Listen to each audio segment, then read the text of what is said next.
Happy Friday, everybody. Welcome to Morning in the Valley. I am Jeff Bidwell. It is June the 6th as we are rolling through the summer here. T minus, 5 months now. 5 months. We're finally going to have some college basketball coming up this November. Coming up in about 9 minutes, we will speak with the men's basketball coach at Valparaiso University.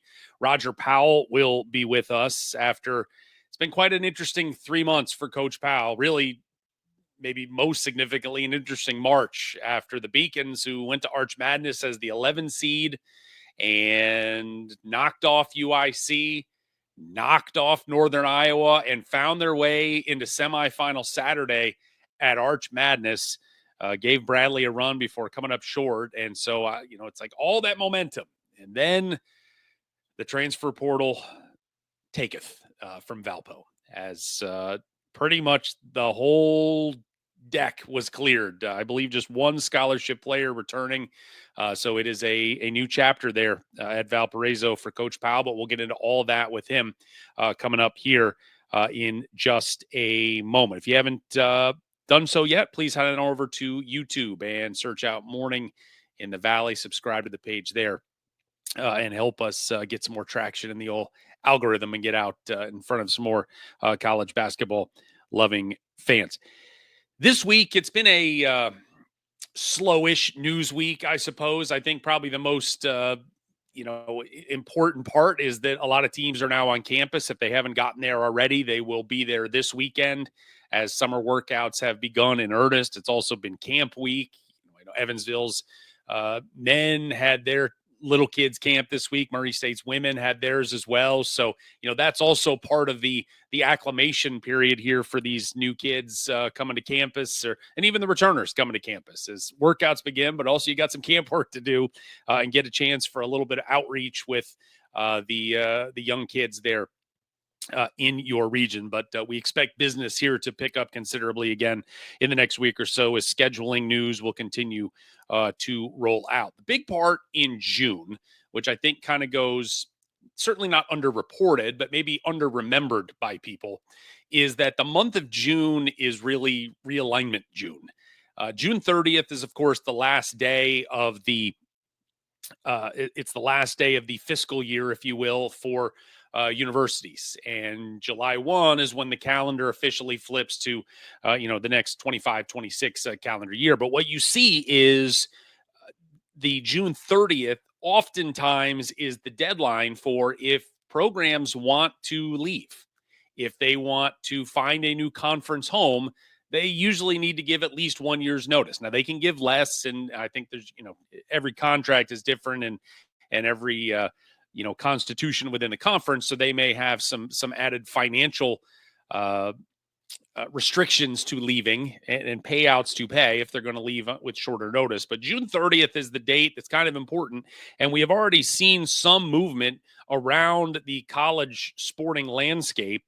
Some football related, some, I think Villanova Villanova is 1AA football. They have moved on to, I don't even know, the Patriot League, maybe something like that. They're over on the East Coast. That's fine. In terms of basketball, the news that came out, I believe yesterday, is Utah Valley is leaving the Western Athletic Conference, the WAC, as the kids like to call it. They are heading to the Big West in the 26-27 season. Now, why does that matter to the Missouri Valley? This realignment game, as we know, is ultimately a game of dominoes. And it is a game of, all right, somebody leaves. Does that mean somebody else is going to leave? Somebody else is going to leave. And then who's going to fill the void, and so on. In 24 days, our friends at Missouri State will officially leave the Missouri Valley Conference, and they will head on off over to Conference USA. So, as we've talked with Commissioner Jeff Jackson, he's okay with 11. And 11 is fine from a standpoint of, you can do a pure round robin conference schedule. Everybody plays 20 games, the same 20 games, and there's no problems. Now, 11 games, you've got an odd number, obviously. So there's going to be some scheduling irregularities. Maybe teams only playing one game in a week, or it's going to be different this coming season. But he has said more than once, he is not going to knee jerk to, we are just going to add someone for the sake of adding someone. With that said, you look at the WAC now, and the WAC is falling apart. We saw this last year. The Pac-12 all but fell apart. It's now rising from the ashes. In its place, you have teams from the Mountain West. You have teams from the West Coast conferences. So those conferences are going through a reimagination. Well, the WAC appears to just be disintegrating before our eyes, because Utah Valley at the end of next year will go to the Big West. Grand Canyon at the end of next year will go to the West Coast Conference. California Baptist at the end of next year will go to the Big West. Seattle in a month will go to the West Coast Conference. So that leaves 5 schools in the WAC. You have to have 6 to be eligible for an automatic bid to the NCAA championship. So all that is left, and assuming that the WAC is not able to add someone, and that may be a very strong assumption, and it may be a wildly wrong assumption that they may be able to add somebody. But as they sit right now, the 5 that will be there at the end of the 25-26 season will be Abilene Christian, Tarleton State, UT Arlington, Southern Utah, and Utah Tech. So again, how does that affect the Missouri Valley? And I think just the simple question is there any one of those 5? And I don't know that the Missouri Valley is that interested in expanding beyond 12, but is there anyone in that group of 5 that you would find appealing to bring into the Missouri Valley Conference? And again, this is just through the prism of basketball.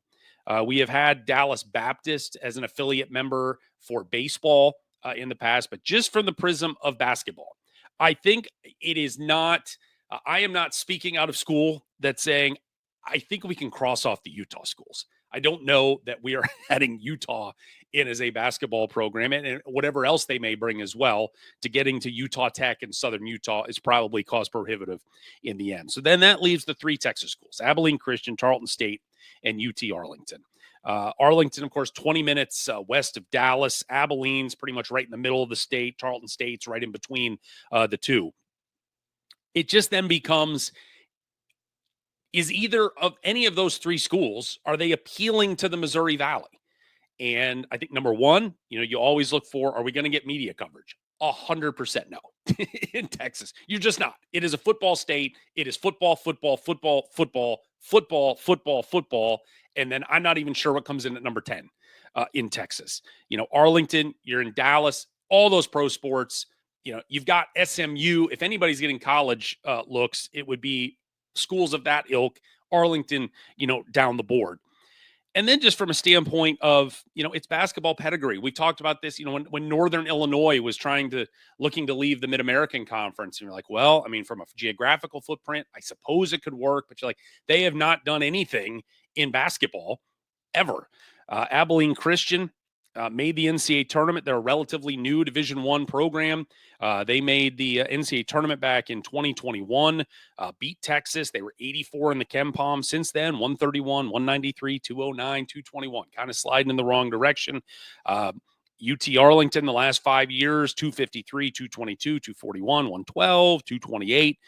Not really there. Not much going on there. And then Tarleton State, brand new to Division I, 261, 212, 163, 129, and then a big drop off to 288 last season. So all of that and all of those numbers, I guess the easy answer is, yeah, I don't know. Look, you're 20 minutes from Dallas. Arlington's probably the easiest one. You can Southwest fly right into Dallas and take that little 20-minute jaunt over to Arlington. This is what you need to watch. And these are the dominoes in these next 3.5 weeks that we need to watch. And whether it is the WAC and the WAC, whether they are able to pull some folks from other leagues, and then those other leagues are looking for it's this giant game of of whack-a-mole basically across the college sporting landscape here. And for these next 3 weeks, there's going to be a lot, and it's going to be and maybe not major moves. The SEC, you can't imagine the SEC, the ACC, Big Ten are going to be expanding any more than they already have, for crying out loud. But at the same time, it's the next programs down that you just have to watch and just keep an eye on to see, okay, how would this potentially affect the Missouri Valley if there is a program that the presidents, the athletic directors, everybody that all those decision makers find would be a helpful additive to the Missouri Valley Conference. All right, Roger Powell, who will join us in just a moment. I want to play a video and this is going to kind of grease the skids for our conversation today. Back in March, again, they make the Arch Madness semifinals, and then Cooper Schwieger off to, all conference player. He goes off to Wake Forest. All right, freshman of the year goes off to Xavier, and then guys are leaving, and it just kind of, but I found this fascinating for Roger Powell to get on social media after Cooper Schwieger announced he was going in the portal. And this is about a 90-second video and message to the Valpo fan base. Here is Roger Powell back in March after Cooper Schwieger made the decision to go into the transfer portal. Valpo, man, I'm excited. I'm excited about a couple things. Number one, I've been talking about how our program is transformational and not transactional. And 2 years ago, man, we took a young man who had no Division I offers and transformed his life, man. He ended up being freshman of the year, second team all league. And, obviously, unfortunately, he's transferring and he's going to probably make some life-changing money. And I'm excited, man. I'm excited because that's what this program is about. It's about developing young men. It's about giving them opportunities to change their lives. And we're going to do it again. We were able to take a young man like that, develop him, get him better. And you know what? He helped change our program. And we went from 7 wins to 15 wins, doubling our win totals, and a conference semifinal berth in the tournament. And, a lot of that's credited to his work and my vision and belief for him. So we're not going to change. We're going to keep doing that, and we're going to get the next one. And we're going to be transformational, and we're going to develop guys. We're going to keep making Valpo proud. So stick with us. I would ask our fans, though, man, join our NIL efforts, because in this college basketball culture, we need help. And we need help to get the next one, and then help to get the next one, and continue to put Valpo on the map. So beacon up, see the light, and let's keep getting to work, Valpo. We need you. That was Roger Powell back on March the 13th, and transformational, not transactional. And that is that in a lot of ways that has become a little bit of a calling card for a lot of coaches at the mid-major level. That in a sport now that has become very transactional, trying to really dig into, we're trying to change lives. And if changing a life means we are bringing a young man into our program, like a Cooper Schwieger, for example, and we are going to give him a platform and a canvas to work upon where he is able to become the Missouri Valley Conference Freshman of the Year as a freshman. Obviously, not many sophomore freshmen of the year. The freshman of the year, return to Valpo for a second season and, be an all-league player and help lead his team to the Missouri Valley Conference Tournament semifinals. I think in the end, that platform then allowed Cooper Schwieger to go get his bag at Wake Forest. Now, if Cooper Schwieger, the disappointment from fans that come in is that we had him for 2 years and now he's going to go play for somebody else. And, the prism that everybody needs to look through is you hope that you have kids that people want, and you just hope you're able to retain them. And that's something we're going to talk about with Roger Powell, who I just got the note, just run a couple minutes behind. He'll be here with us any moment. That as programs build their NIL collectives, as they go through the revenue share process, if they opt into this house settlement, that NIL money in a lot of ways can be used as retention money as opposed to acquisition money. And because I think when you get guys, we saw this at Evansville with David Ragland. We talked to him last month about finding a Ben Humrickhouse at an NAIA program and having him come in and be awesome and then go to Illinois, and finding a Gabriel Pizzato over in Italy and bringing him in, and then he's gone to Xavier. You're doing your job as a head coach, recruiting, evaluating, bringing guys in, and finding these underserved, under-recruited talents. But then you got to find a way to be able to keep them. But if Cooper Schwieger had been at Valpo for 2 years and gone to the NBA, Valpo folks wouldn't be upset. They'd be excited and they'd be proud of it. And unfortunately, it's just that's kind of the mindset shift right now. I think that it's certainly not an apples for apples situation, but you want to be able to get as much as you can out of the kids for as long as you can.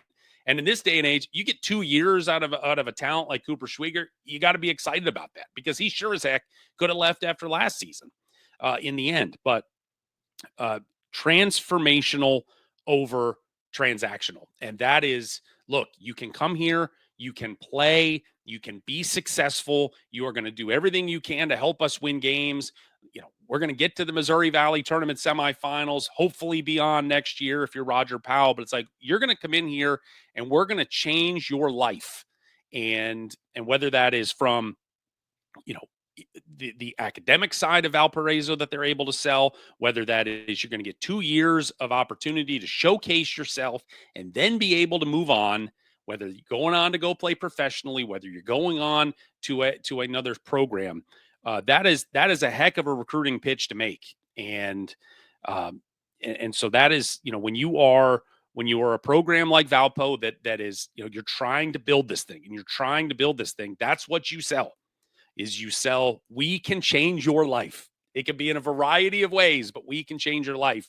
And that is what he has pitched. And he has kind of had, again, the deck has had to clear now. The deck has not had to clear, but it has cleared. And he has had to go in and find basically an entirely new roster for this season, and kind of starting over, but a lot of momentum in that Valpo program. And we look forward to talking about that right now with the Rev. Roger Powell, the head coach of the Valparaiso Beacons, joining us this morning. Coach, good morning. How are you? Oh, good morning, Jeff. I'm doing good. How about yourself? I'm doing awesome. I'm glad you were with us. We were just talking about your social media message a couple months ago to your fan base. Transformational, not transactional. First of all, we don't always see when players leave programs, we don't always see sort of a goodbye message of sorts to the players from coaches. And you offered that up to Cooper but also provided a message to the fan base. What was the thought process on your end from making that manifesto of transformational over transactional? Oh, just who we are, who I am. I got into coaching probably for different reasons than a lot of individuals. I was playing professional basketball and having a great career doing it. And I had a sports ministry that I ran while I was playing pro. Every summer I would come back and I would do that. And to be honest, the reason I got into coaching was I believe it was kind of a calling. And that calling was to pour into young athletes, to build them up, to help change their lives, to be a good example to them. And so, with that being the foundation of who I am and why I coach, when you have a kid like a Cooper Schwieger or Allright be honest, they made some life-changing decisions. They got compensated at a high level, and it wouldn't have happened if they wouldn't have come to Valpo. I got to be a part of developing them and helping them grow. So in a way, selfishly, it stinks for us. I got to rebuild a roster, but it's pretty cool, man, just to see their development in their career take a level up, and hopefully here in the future we can have some guys like that will stay. But in this day and age, no time to complain. You have to keep pouring into guys and keep building your program. And those guys that were a part of the team last year, they did just that. They helped us put our program at a different level. So I'm grateful for them. as a staff, when you are able to bring in back-to-back freshman of the year in the conference, and they move on, and they came and they used your platform and your canvas, and they bettered themselves and moved on. Is there at least some sort of silver lining for you guys as a staff that, man, we're doing the right thing and we're finding the right guys here that can ultimately help us win, even if maybe they're not here as long as we would hope? Absolutely. I mean, I think there's been one other time in the last 20 years that there's been a back-to-back freshman of the year in the Missouri Valley, and to be able to come in, our first 2 years at Valpo, well, obviously being back as a head coach, I've been there for 7 years now, 5 as an assistant, 2 as a head coach, but the first 2 years as being a head coach to have back-to-back freshman year, I mean, that's pretty cool, man. It's pretty exciting. I think like also in like the top 5 freshman scorers, 3 of those guys, I've coached and recruited on the list for Valpo. So, I think it proves to me that, throughout my years as an assistant coach, developing was a big part of what I did. And now being able to translate that into to a head coach at Valpo, it's pretty cool seeing it happen and seeing it work. So, I don't want to have like 3-4 years of back to back to back freshman year and they transfer, but if these guys are getting better, it's pretty cool. And then the last thing is Cooper stayed for his second year, which Right. he was freshman of the year, then almost improved team and second team all conference. So he continued to improve during his time with us. So it just proves to me that we're doing the right thing in developing guys. I know the regular season didn't go the way you probably would have hoped, even though we saw a leap from 7 wins to 15. But you get to St. Louis, you beat UIC, you beat UNI, and hey, baby, we're on Saturday and at Arch Madness. All bets are off at that point. Getting to the weekend, has that changed the outlook for this program, the ceiling for this program? It maybe sped the timeline up, maybe not for you necessarily, but for all the people around the program and the supporters of like, man, we're not just coming. We might be here now. Well, I think for me, like I had a process. I knew coming to Valpo, it wasn't going to be a overnight fix. I knew the challenges that I was facing. Our staff knew that, and the first year it was rough. We had a lot of young players, and I didn't have a lot of time to recruit. But I found a diamond in the rough with Cooper, and we competed that year, but we just didn't have the size and everything to be able to compete at the level that I would have liked to compete. I think last year we took a major jump, and we over doubled our win totals, and we beat some teams that we hadn't beat since we've been to the Valley, and we beat them substantially. Also, obviously to make it to the semifinal. That basically we were 41 minutes from the NCAA tournament. No one would have expected that from Right. from our program, and we got better as the year went on, and that was kind of the same thing that happened our first year. So for me, have we arrived? No. Was last year a disappointment? No, because I feel like we're getting better, and this year we got to go out and recruit some bigger players, and I think we got some higher level transfers that we wouldn't have even had a sniff at our first year. So the program is moving in the right direction. Now, next year, is that a year we win the regular season and we win the conference tournament? I don't know, but our process is going to stay the same, pouring into our players, developing them, loving them, challenging them, and keep getting better and see what happens. Going into year 3 as a head coach in the Missouri Valley Conference, has your I don't know if perception's the right word, but maybe what you thought you were going to need from player standpoint, roster build and construct and so on, has any of that changed 2 years in, that maybe we can attack this maybe a different way than I thought 2 years ago when you walked in the door? Well, man, 2 years ago, I had never been a head coach before. Yeah. And, I had worked with some great coaches. I've been a part of some awesome teams as an assistant coach, recruited some great players. 3 of the players that I've been a part of recruiting and coaching, they're playing in NBA Finals right now. Chet Holmgren, Andrew Nimhard, and Aaron Neesmith, which is amazing. But I hadn't been a head coach. So, I've learned so much. I've made mistakes. I've gotten better. My staff has gotten used to me. There are so many things that that I've improved on. And I think that alone has helped me, look at attacking not just the Missouri Valley Conference, but just college basketball as a head coach, period. Now, that being said, the Missouri Valley Conference is, man, it's physical, it's older, and there's a lot of like phenomenal coaches in this league. Every new hire they make, man, they're bringing this great coaches that challenge you, and that's exciting for me. But it's also something that I'm getting used to as a caliber of player and coach and roster, that you face in the Missouri Valley. We talked about your social media message to the fans in a lot of ways. You went out and met the people after the season. There's an opportunity there where you kind of it's like getting ready for the Iowa caucuses, doing a little stump speech to some Valpo fans there. What was the point of that message, and do you think the message was heard by those folks in attendance that day? Yeah, it was. I mean, there's no point to it other than just to build in the community. Yeah. That's something that I've done from day one. I mean, Valpo is a special place, and the community really believes in the basketball program. They believe in me. They gave me an opportunity. I've been a part of Valpo back when I was at Bryce's as an assistant coach with him, and we won a ton of championships. And I remember just the buzz in Valparaiso and the tradition that we have. And then the university is just awesome university in a great city. So like for me, like going out and spending time with the community is just what I do. That's who I am. And some coaches are not great at that. It's hard for them. For me, I mean, this is just who I am. So, I want to just educate them on what's going on. Like, what are the changes that are happening and how can we be relevant?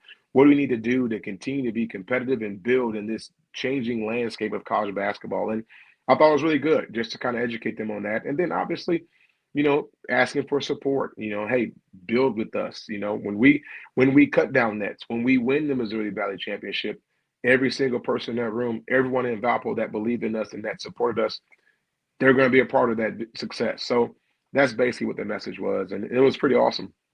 You guys had the athletic department had a coach's tour this week. Got out. Speaking of getting out in the community, I saw you slinging some ice cream. I mean, you looked very comfortable back there. Was this a teenage Roger Powell summer job experience you were able to lean back on here?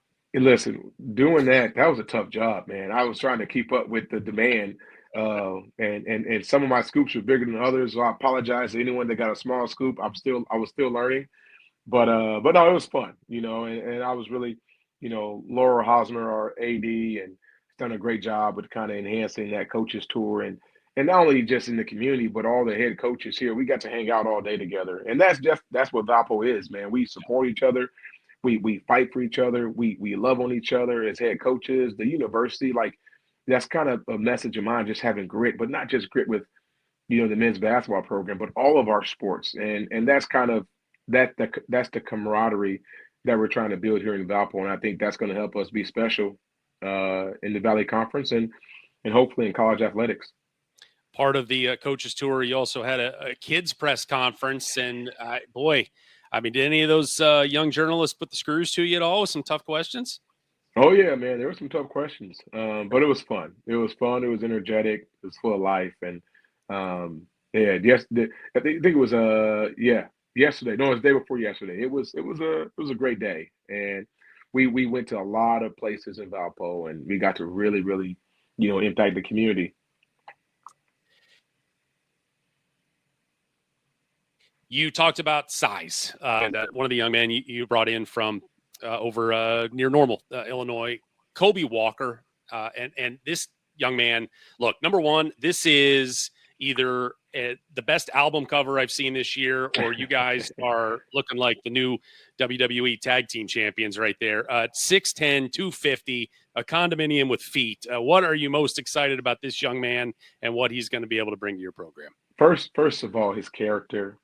He has a strong faith, and he's a teddy bear, man. Just happy, excited for everything. But on the court, man, he's physical, and he has a chance to be dominant as he develops and grows. And that's what I love because I'm a nice guy. I love people. I'm the Rev. I am a preacher.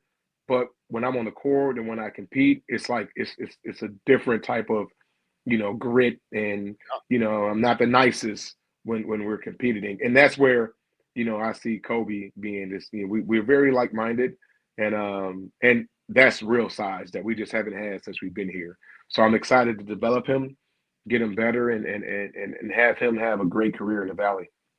Another young man you got, and I hope I get his name right, is Carter Hopoi out of New Zealand.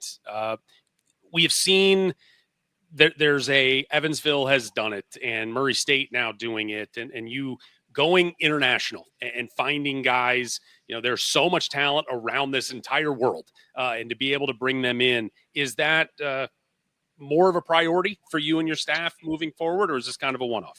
I mean, to be honest, I've been doing this for years. Yeah. Back when I was at Valpo, we had a ton of international kids. I've gotten kids from, Croatia. I recruited a kid at Vanderbilt from New Zealand. At Gonzaga, we recruited a ton of international kids. I had a kid named Alex Tui that may be a draft pick that was committed to come play for us at Gonzaga. And obviously I took over Valpo, so he ended up decommitting and going pro. So this is what I've been doing for years. So you just got to find the right kid that fits. And the reason I was able to get this kid is from a relationship of recruiting kids over the years internationally. So yeah, this is a big key to my recruiting philosophy. And I've had a lot of success over the years finding these kids at all the places I've been, from Valpo as an assistant to Vanderbilt and Gonzaga. So I'm just continuing to do what I've done. And this kid's going to be special. He's going to be a special talent. And hopefully we can keep him for multiple years. And if we do, you guys are going to be hearing his name a lot in the Missouri Valley.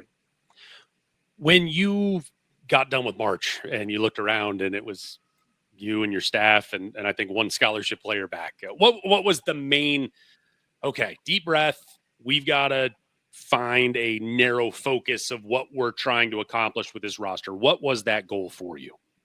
For me, to be honest, and it might sound crazy, I was excited. Yeah. Like there was not one player on our team that we forced to leave, and I know a lot of these schools are doing this now. I would have taken every single last one of them back. But with the trend and agents and telling these kids what they can get, they all decide to test the waters. Yeah. And some of the guys decided to follow the same example of Cooper and and all. And I'm okay with that. Some guys want to just go to different places. They want to get away from Valpo. And I get that. They want to go and see and their last year. But at the end of the day, when they made the decision to transfer, for me, it was excitement because now I can go and try to get better and try to improve. And I love every single player that's played for me from year one to year two. But, we have to continue to improve because we won 15 games last year. And I didn't come just to win 15 games and to get to the semifinal. I came to win the regular season and get to the subway tournament. So, when we looked around and, obviously, the high level player decided to stay and Justice McNair, love him. He's a loyal kid and I'm proud of him. Jaden Watson, another kid that, was a redshirt last year, has great size. He decided to stay. And then our walk-ons, Nick Lombardi and, Joe Vick. These are great guys that are a major part of our program. So we had those 5 guys that were still locked in. And I was like, hey, let's go out and just make the most of this and try to get bigger, try to get more length, try to get more size and see if we can compete in the transfer portal. And we did absolutely that. And as an assistant coach, that was kind of my, role. Like every year, we have to sign 10 and 11 guys. Like we had 11 new guys last year. This year we got 10 so far. I was always that guy that said, okay, how do we get our roster better? And how do we sign the right guys, whether it was 2, 3, or even 4 guys some years? How do we sign them before the May dead period so I can go on vacation and relax? So so now it's just up the ante a little bit, and we had to sign 10 guys before the dead period. And I'm really excited about the guys that we were able to get. You hired Jesse McClung, brought him over from St. Mary of the Woods. How important is it to you to have a guy with some head coaching experience sitting next to you there on the bench? First of all, he's unbelievable, man. It's unbelievable hire. And, he's so far he was able to bring in a good amount of guys here, and he helped me and help our staff recruit, which that was a big reason because we have to be able to recruit so many guys. That's a trend in college basketball now. But then also, man, he did a great job at St. Mary's of Woods. We played them twice, each year in an exhibition game. So I got to see how he coached. And he brought some guys came with him, from his school, and he had a lot of other relationships with guys that he knew over the years that if it ultimately came to Valpo that are going to be really good. So, we built a relationship over the last 2 years, and I just love who he is, and he's going to do a great job here, and I see him having a bright future. As you have pitched to, and look, every coach in the country pitching on some level of, hey, we need NIL money. We need, this is part of the process now. Do you envision moving forward, 2-5 years down the line? Do you imagine NIL money being used more for retention of players, or it's never going to be 100 to none, but more for retention or acquisition? I'll be interested to see kind of where it goes and see kind of what regulations kind of come in place. Um, we're doing our NILs a little different here. A lot of these schools are just giving guys money to play basketball. That's not who I am. I can't do that. So we're doing a lot of like mentorship and building of youth and like tons of work with youth throughout Northwest Indiana and Chicago. I mean, we're going into some rough areas and pouring to some kids that will probably never have an opportunity to experience what we're providing. And for me, it's kind of like, I look at NIL with the way that I guess it's trending in NCAA basketball as a way to partner with my student athletes to pour into youth, to have a godly impact on communities. So I love the partnership, and we're going to keep doing it that way. And whether it's retention or whether it's acquisition, I mean, our guys aren't going to get rich, but they're going to make a decent living for doing something that's changing community and changing lives. And it's really exciting about. I'm really excited about that. When I share with people what we're doing, they get kind of fired up about it, and they know it's genuine because I've been doing this pretty much my whole career, even before I was coaching. Ministry and mentorship and stuff like that. So whatever happens with all the regulations, I'm going to keep partnering. I'm going to keep partnering with my players to develop them and really show them what they should be doing with their name, image, and likeness and their influence. You, again, pretty much an entirely new roster, summer workouts getting ready to roll, and with what's the most exciting part, the most fun part of the job for you here in the next 3.5 months before you officially have that first practice in late September? Man, building relationships with these guys. Man, I got a bunch of new guys, and we worked out this week, and they have so much life and energy, and we're going to hang out, man. They're going to be in my house. I'm going to be barbecuing. I'm going to have my Star Wars apron on, man. We're going to be playing music. We're going to be at the beach doing running some hills and just eating, hanging out, watching the finals. I'm excited about spending time with my players, and we're going to work. We're going to grind, but one of my things is we're gonna work hard. We're gonna play hard because you only get to be in college once, and I want this summer to be special for these guys because the grind's coming, and although we can grind this summer, the summer is. I want them to have fun too. So because once the Missouri Valley comes, it's time for us to kind of put our hard hats on and try to make a name for ourselves because not a lot of teams in this league or conference respect us. So we're going to go out and we're going to get it, but at the same time, we're going to have fun doing it.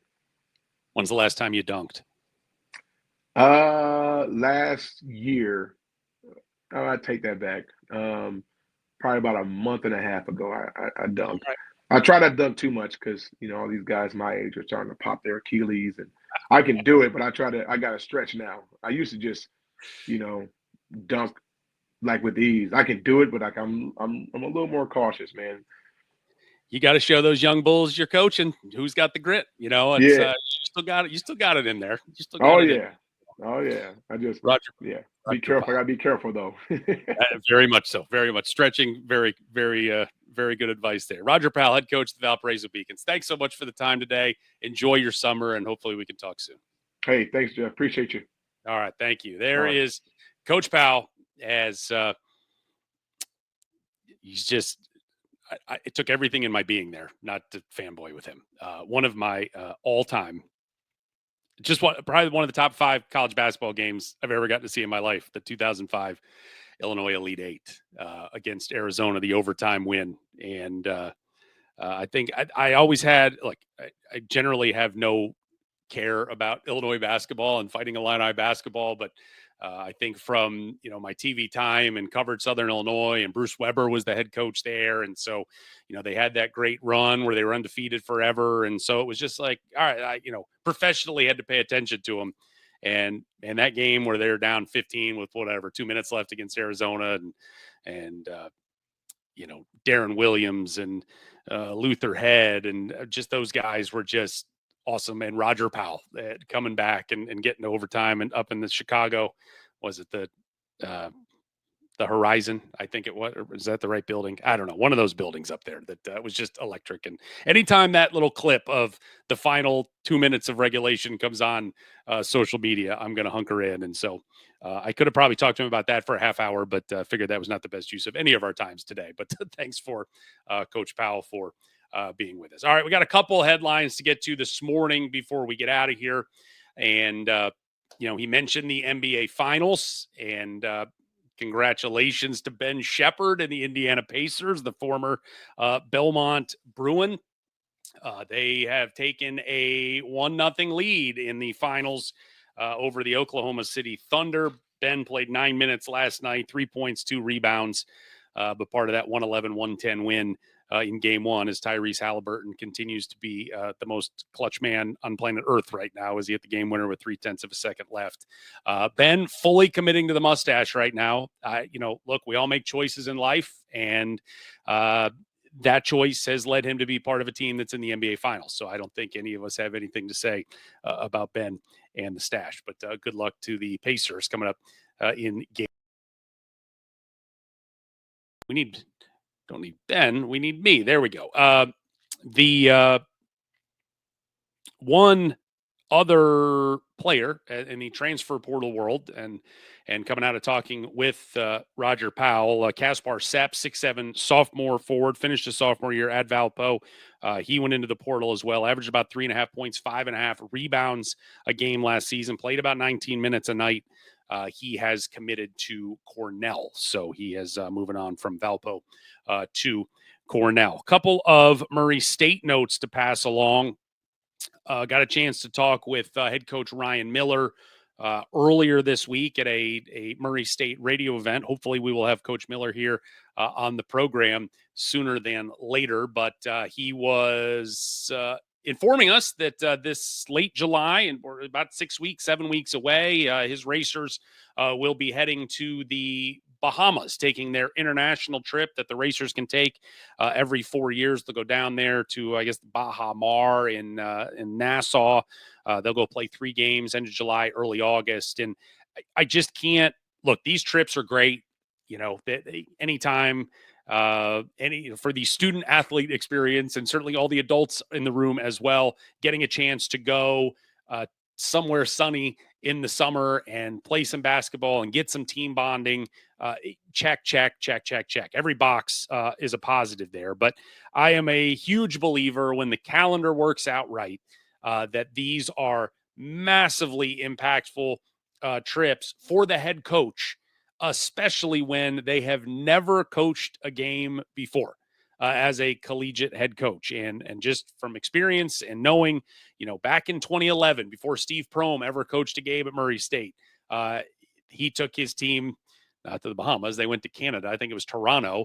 But, they come back, and then bang, you get a couple games in the summer. You get extra practice time in the summer, not just these 8 hours of workouts. You get 10 days to practice. You go up, play some games. But the head coach can kind of like figure out, okay, I have had to sit on the sidelines as an assistant for 20 some odd years. Now I get to be the guy walking up and down. I've got to make substitutions, just all of this, how we handle things. And, obviously Murray State had, went 31-2 in that 2012 season. So I'm sure Ryan Miller would love to go 31-2 and beyond this year. It happened again in 2015 with Matt McMahon, his first year going in.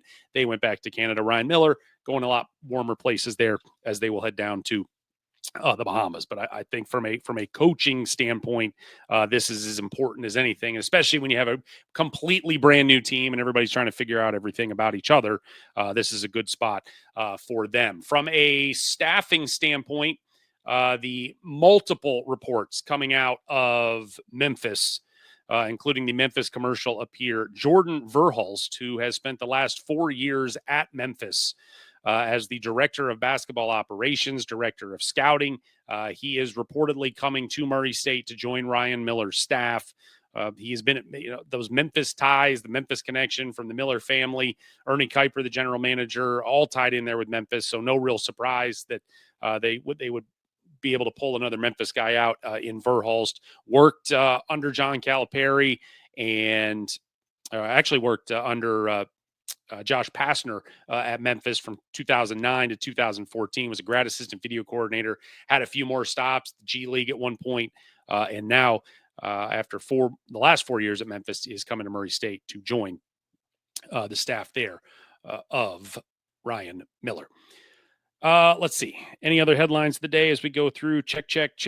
I think that just about does it. Not a ton of headlines. I had a whole manifesto. I mean, just pages of notes and to get into about non-conference scheduling and my throwing my hat on here to figure out how I can crack the code. How I personally, because I have of the utmost importance here, of course, to be able to crack the code of how we can get Missouri Valley Conference to be a multi-bid league again in the NCAA tournament. And by Jove, I think I've done it. Kind of. But we will save that manifesto probably for Monday because we have rattled on long enough here this morning. The short version of my 3 pages of notes. Schedule harder, guys. Schedule harder. Hopefully we will start getting some schedule news breaking here over the next 3 days, over the weekend, and we'll be able to bring more of that to you as, again, that snowball starting to roll downhill. As non-conference schedules. I think we're up to 5 teams. 5 whole teams have announced their completed non-conference schedules for 25-26. Only 359 to go. So hopefully we'll get that rolling. Coming up Monday, we will talk with Indiana State women's head coach Mark Mitchell. He'll join us Wednesday. UIC women's head coach Ashleen Bracey will join the program as well. If you have not done so already, please help me out. Head on over to YouTube. If you're not already there, search out Morning in the Valley. We've got full episodes if you've ever missed any of them and want to watch them again. If you do, bless you. Especially if it's more than just my mother. Bless you. Plenty of interview clips and so on. You can find those. Just search Morning in the Valley. Subscribe to that page. Like, comment, all that good stuff to get it into the old algorithm pool so we can get out in front of more Missouri Valley loving fans. Thanks for being with us today here on Friday, June the 6th. Enjoy your weekend, and we will see you Monday right here on Morning in the Valley.